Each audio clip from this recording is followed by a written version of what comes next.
नमस्कार दर्शकों, मैं दीपक यादव एक बार फिर से आप सभी का स्वागत करता हूं प्रेस वार्ता के खास शो मेरा गांव मेरा देश में। जी हां दोस्तों, आज आपको लेकर आए हैं पश्चिमी उत्तर प्रदेश के जनपद हापुड़ के गांव शेखुपुर खिचड़ा में।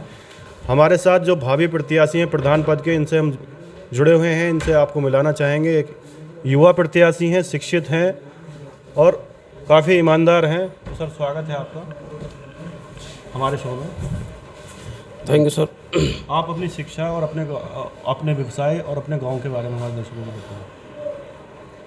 देखिए, अब से पहले जो हमारा मामला आया था नंबरदारी का, तो हमने हर आदमी के साथ दिया था, हर आदमी हम पे विश्वास करता आज के टाइम में। तो मुझे इनकी जनता का ही प्यार मिला जो इन्होंने मुझे अभी 2-3 दिन पहले। आप अपनी शिक्षा हाँ, उसी के बता रहा हूँ। बारे में बताएं और फिर गांव के बारे में बताएं थोड़ा सा। हाँ, शिक्षा का तो देखिए ये है, मैं 10th क्लास पढ़ा हुआ हूँ। बाकी जो हमारे लड़के हैं ये इस टाइप के, उस टाइम पर प्रधान अगर इन चीज़ों को सोचते कि इन्हें शिक्षा अच्छी दी जावे, तो आज ये जो माहौल है ये माहौल नहीं होता इस चीज़ में। पढ़ लिख जाते हैं, कोई आप पुलिस में IPS ऑफिसर, कोई कुछ मतलब इंजीनियर, ये आज जो बन के तैयार हो जाते, तो ये वाला माहौल नहीं रहता इनके अंदर। देखो, पढ़ाई एक ऐसी चीज़ है, अगर आदमी की नौकरी भी नहीं लगेगी ना, तो आदमी फिर भी पढ़ाई के हिसाब से जो है ना बिल्कुल तरीके से बात करते हैं। पढ़ा लिखे के आदमी की बात अलग होती है और जो अंगूठा ठेक है उसकी अलग होती है। तो मैं इस बारे में पहले ही मुद्दा जो मेरा है, अगर मैं प्रधान हूँ या ना हूँ, मैं इस चीज़ को मैं नहीं कह रहा आपसे। आपसे सबसे पहले पढ़ाई थोड़ा गांव के बारे में हमारे। हाँ, गाँव के बारे में बता रहा हूँ सर मैं। जो हम प्रधान ही लड़ रहे हैं, सिर्फ सबसे पहले जो हम अपने गाँव के लिए सरकारी स्कूल हमारा आ गया है, एक और जो बड़ा है इंटर कॉलेज। बाकी सरकारी स्कूल 2 जगह है हमारे यहाँ पे। तो सबसे पहले मेरा एक ही मुद्दा है, मैं सबकी अपनी कमेटी बनाकर जो सरकारी स्कूल के अंदर आज के टाइम में बच्चों को शिक्षा नहीं दी जा रही, सबसे पहला मेरा मुद्दा वो है। हम जो मैडम जो वहाँ पर रहती हैं, प्रिंसिपल हैं, हम उनसे बात करेंगे, उन पर जोर दबाव देंगे। अगर नहीं करेंगे तो उनकी एप्लीकेशन भी आगे लगवाएंगे। क्योंकि मैं चाहता हूँ कि मेरे स्कूल के अंदर, सरकारी स्कूल के अंदर बच्चा क्या नाम है अच्छा पढ़ना चाहिए। जो प्राइवेट स्कूल पढ़ाने वाले, कल को वही आदमी आके कहे कि भाई हम यहाँ नहीं पढ़ा रहे, हम गांव के स्कूल में ही पढ़ाएंगे सरकारी में, प्राइवेट से अच्छी पढ़ाई स्कूल में हो रही है। तो आप इंफ्रास्ट्रक्चर बढ़ाएंगे, बच्चों की स्ट्रेंथ बढ़ाएंगे स्कूल में? देखो, जो जो ज़रूरत स्कूल की होएगी हम उसके लिए बिल्कुल तैयार रहेंगे। देखिए, मैं आपसे बताऊं, मैं ये नहीं चाह रहा कि मैं प्रधान होकर करूं। मेरी जहाँ तक कोशिश, मैंने प्रधान भी नहीं था पहले, मैंने अपना काम किया। मेरे लिए एक है कि मेरे गांव के बच्चे पढ़े लिखे हो जाए ज़्यादा है। कोई कुछ बनेगा, कोई कुछ बनेगा, उससे हमें ही फ़ायदा है, हमारे गाँव का नाम भी होगा। रास्ते भी हमने पहले बनवा दिए, कोशिश कर रहे हैं, आगे को भी कोशिश करेंगे। हमारा एक लक्ष्य है, अगर हम हारते भी हैं, हम जब भी ही अपना गाँव का काम नहीं छोड़ेंगे। युवा लड़के को भी जो अच्छी अच्छी जगह लगाएंगे, कंपनियों में बात कर करके थोड़ा दबाव देकर, तो ये लड़के लगेंगे, तो इनके घर पास 2 पैसे आएंगे, तो घर के खुश रहेंगे। इनके स्वास्थ्य सुविधाएं कैसी है आपके गाँव में?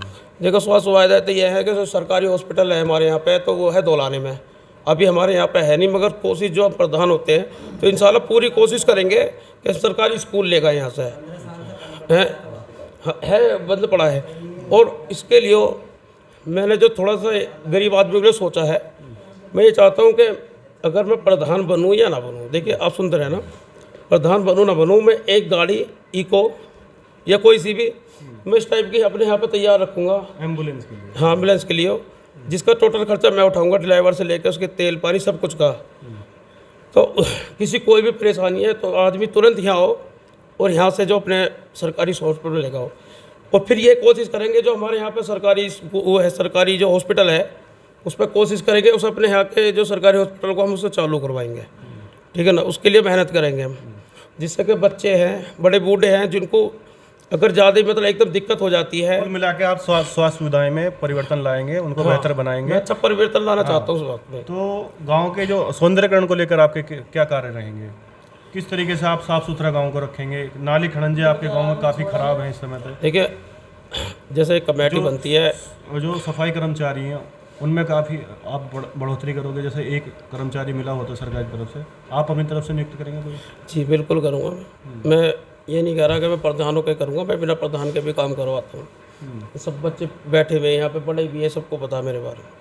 तो मैं चाहता हूँ गांव की सफाई तो ज़्यादा से ज़्यादा हो। अभी बालक बच्चे भी जो बाहर बैठे हैं, आपसे पहले भी मेरा सिर्फ यही मुद्दा है ज़्यादातर, एक तो पढ़ाई का, बच्चों की पढ़ाई का, दूसरा नालियाँ खराब हैं, खड़ंजे आपके गाँव में खराब है, तालाब की कोई कार्य नहीं है उसमें, और जो है कब्रिस्तान और शमशान घाट की जो भूमि है आपके गांव में, उन पर कोई कार्य नहीं है। देखिए, जो तो आप अगर नियुक्त होते हैं तो उन पे आप किस तरीके से परिवर्तन लाएंगे, किस तरीके से आप उन पे काम करवाएंगे? देखो जो ये सर ये रास्ते हैं, हमारे जो गांव के रास्ते, बड़े रास्ते हैं या छोटे रास्ते हैं या नालियाँ हैं, हमने अब से पहले कराई थी। एक प्रधान हो जाएंगे, उन रास्तों को सबसे पहले बनाने की कोशिश करेंगे। इसमें रास्ते को कोशिश ही करेंगे। अगर बाई चांस ऐसे कोई रास्ते हैं जो क्या नाम है प्रधान के कोटे से नहीं बन पा रहे हैं, हम उसमें कोशिश करेंगे। 10-5 लाख रुपए की अगर बात भी आती है, हम उसे अपनी जेब से भी बनवा देंगे। मैं ये चाहता हूँ कि मेरा गांव विकास में अव्वल नंबर पर हो, सफाई के लिए हो। ये जो छोटी गाड़ी आती हैं, 4-5 ऐसी गाड़ी होंगी, 8-7 आदमी ऐसे होंगे जो क्या नाम है जो पूरे गांव की रोज़ की सफाई करेंगे, जिससे गांव के अंदर गंदगी दिखाई नहीं देगी। आप आने वाले समय में अगर नियुक्त होते हैं तो 8 से 10 आप सफाई कर्मचारी गांव में नियुक्त करेंगे? बिल्कुल करेंगे जी। किस तरीके से करेंगे, क्योंकि सरकार तो एक ही मुहैया करवाती है? क्योंकि सरकार तो देखो एक ही करवाएगी, बाकी जो जनता है, ये इतना बड़ा गांव है तो एक से तो कंट्रोल नहीं हो पाएगा। कम से कम भी 8-7 आदमी, 8 भी ना हो तो 5 तो जरूर हो। तो आप अपनी तरफ से लगाएंगे? हाँ, मैं अपनी ही तरफ से लगाऊंगा। तो वो जरूरी है कि प्रधान बनने के बाद ही लगाया जाए? नहीं, कोई ज़रूरी नहीं है। देखिए कोई जरूर, मैं प्रधान बनूँ ना बनूँ, मैंने आपसे कही थी मैं अपने गांव के बारे में ज़्यादा सोचता हूँ। तो मैं आपसे एक छोटा सा सवाल करना चाहूँगा, आपसे एक छोटा सा सवाल करना चाहूँगा, तो आपने अब तक क्यों नहीं करवाया था? कराया मैंने, ये काम मैंने कराया था जी। मैंने रास्ते बनवाए हैं, नाली पाली की जो सफाई वफाई भी है, मैंने अपने पास से पैसे दे के वे भी बनवाए हैं।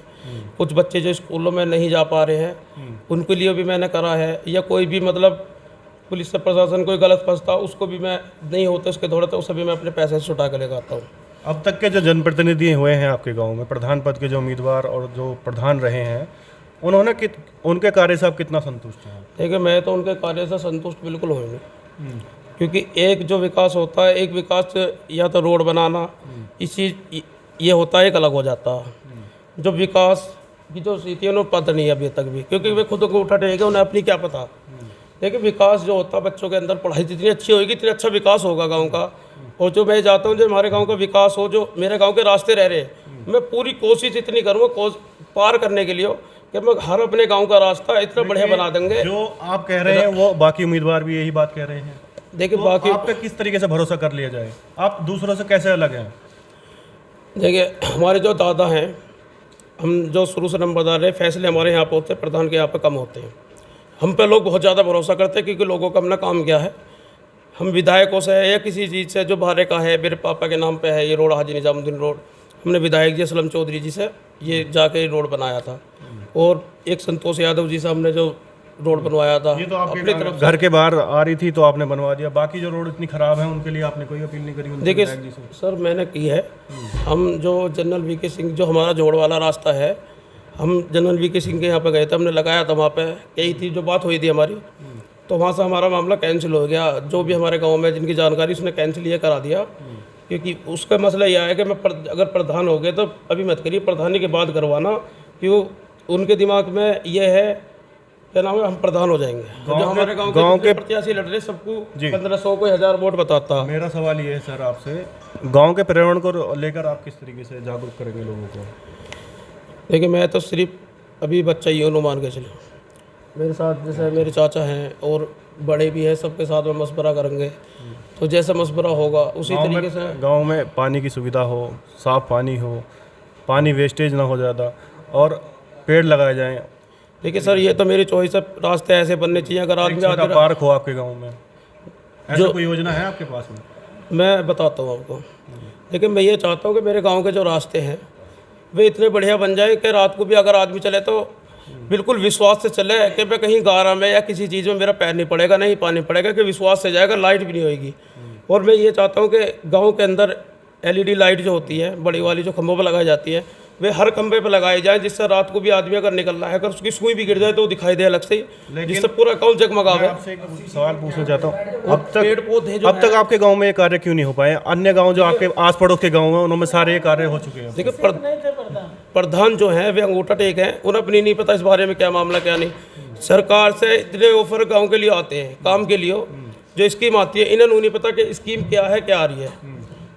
तो जो गरीब बच्चे हैं उनके लिए प्रधान नहीं सोचते, क्योंकि खुद पढ़े हुए नहीं, तो उन्हें पढ़ाई का मामला है नहीं उनके अंदर। तो बच्चों की जो पढ़ाई होती है ना, सबसे बड़ा विकास तो देखो वो होता है। पिछले समय में इतनी योजनाएं केंद्र और राज्य सरकार की आई गाँवों के लिए, जो मकान के लिए योजना आई थी, और जनधन योजना आई थी, उज्ज्वला योजना आई थी, शौचालय योजना आई थी, कितना लाभ ले पाए आपके गांव के लोग? देखिए शौचालय का तो ये है कि 10-20 जो शौचालय पे बनवाए प्रधानों ने, 6,000 6,500 कितने थे एक उस पर लेटरिन बाथरूम जो बनाई थी, कुछ घर भी बनवाए हैं, भी बनवाए हैं। हाँ थोड़े बहुत ही बनवाए हैं इन्होंने।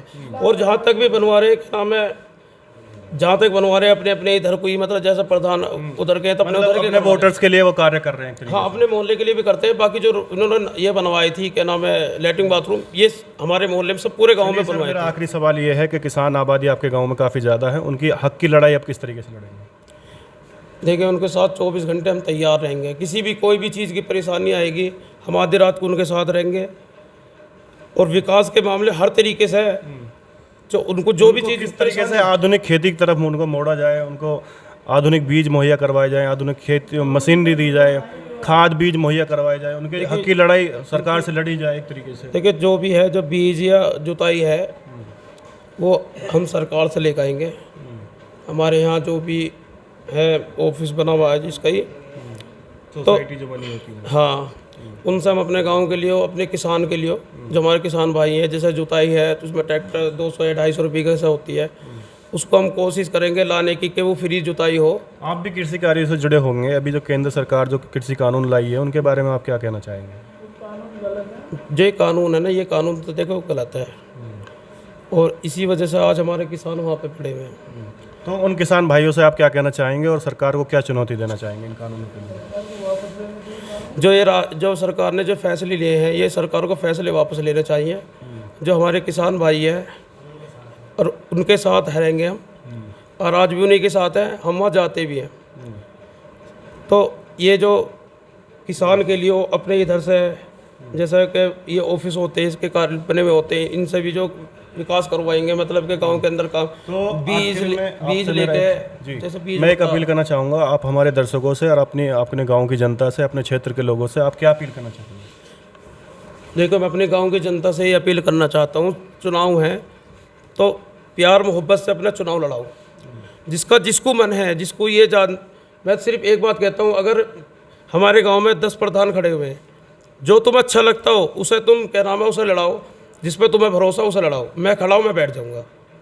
तो ये मैं चाहता हूँ सिर्फ इसलिए क्योंकि मैं चाहता हूँ कि गांव का विकास अच्छी तरीके से होगा, बच्चे मेरे पढ़े, पूरे गांव के बच्चे इस तरीके से पढ़े कि आने वाले टाइम में हमारे गांव का नाम रोशन हो, कि भाई कोई बच्चा जो हमारे यहाँ का कोई IPS अधिकारी है, कोई जज है, कोई वकील है, या कोई पायलट है, इंजीनियर है, तो हमारे जो बच्चों को जब बढ़ेगा तो हमारे यहाँ के बच्चों की बड़ों की सोच भी एक अलग हो जाएगी, पढ़ी लिखी फैमिली हो जाएंगी। अब आपने हमसे बात की, इतने अच्छे विचार आपने शेयर करे हमारे चैनल पे, तो उसके लिए आपका धन्यवाद जी। तो दर्शकों, हमारे साथ रिजवान चौधरी जी जो भावी प्रत्याशी हैं ग्राम कौन सा शेखुपुर खिचरा से, जो भावी प्रत्याशी हैं प्रधान पद के, इनके काफ़ी अच्छे विचार हैं गांव के विकास कार्य के लिए। इनकी योजनाएं हैं, युवाओं के लिए योजनाएं हैं, शिक्षा की और स्वास्थ्य की, सब तरीके की योजनाएं अपने कार्यकाल में करवाने की वादा करते हैं एक तरीके से। तो लेते हैं आपसे विदा, धन्यवाद।